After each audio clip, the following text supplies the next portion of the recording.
Hello everyone, welcome to my channel Tanu's kitchen. আর আজ আমরা বানাবো দেশি মুরগির স্পাইসি লাল লাল পাতলা ঝোল। আর এটা দেখতে যতটা সুন্দর, খেতেও কিন্তু ঠিক ততটাই সুন্দর লেগেছিল। তো চলো শুরু করা যাক। প্রথমেই আমি 1 কেজি দেশি মুরগির মাংস নিয়ে নিলাম, তাতে স্বাদ মতো লবণ দিয়ে দিলাম এবং তাতে 1 চামচ গোলমরিচের গুঁড়ো দিয়ে দিলাম। তারপর একে একে প্রথমে 1 চামচ রসুন বাটা এবং 1 চামচ আদা বাটা দিয়ে দেব। এখন যে যেমন স্পাইসি খায় সেই হিসাবে লঙ্কার গুঁড়ো অ্যাড করতে পারেন। তারপর হাত দিয়ে ভালোভাবে মশলাগুলো মাংসের সাথে ম্যারিনেট করে নেব, যাতে মশলাগুলো ভালোভাবে মাংসের ভিতরে ঢুকে যায়। দেখুন ম্যারিনেট করা হয়ে গেছে।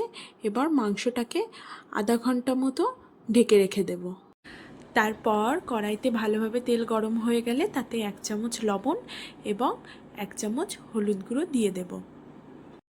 এখন কেটে রাখা আলুগুলো কড়াইতে ঢেলে দেব ভাজার জন্য।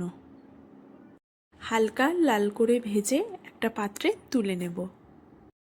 তারপর অল্প পরিমাণ পেঁয়াজ বেরেস্তার জন্য ভেজে নেব।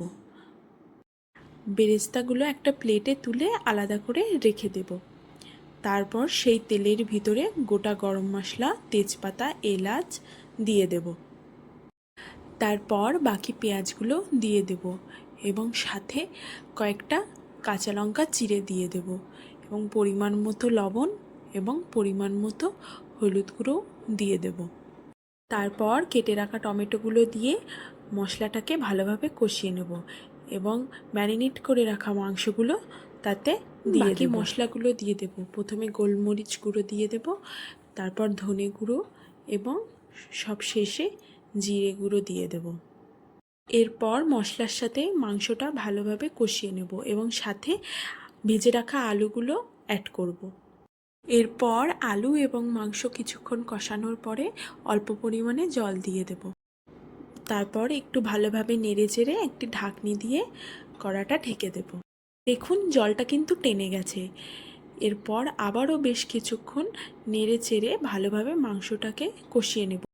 মাথায় রাখবেন, মাংস কিন্তু যত বেশি কষানো হবে তার টেস্ট কিন্তু তত বেশি বেড়ে যাবে। এরপর কিছু পরিমাণ জল কড়াইতে ঢেলে দেব। তারপর মাংসের ঝোলটা ফুটে গেলে অর্ধেক পরিমাণ বেরেস্তা ছড়িয়ে দেব এবং বাকি বেরেস্তাটুকু ডেকোরেশনের জন্য শেষে ছড়িয়ে দেব। তো ফাইনালি রেডি আমাদের লাল লাল স্পাইসি দেশি মুরগির ঝোল, যেটা দেখতে যতটা লোভনীয়, খেতে ততটাই সুস্বাদু। তাহলে দেরি কেন, বাড়িতেই এত সহজভাবে এই রেসিপিটা বানিয়ে ফেলুন। আর এরকম লাল লাল করে ভাজা গরম পরোটার সাথে অতিথিদের সার্ভ করুন। তারা খেয়ে নিশ্চয়ই প্রশংসা করবে। আমার ভিডিওটি যদি ভালো লেগে থাকে তাহলে লাইক, কমেন্ট, শেয়ার করুন এবং আমার চ্যানেলটিকে সাবস্ক্রাইব করুন। ধন্যবাদ।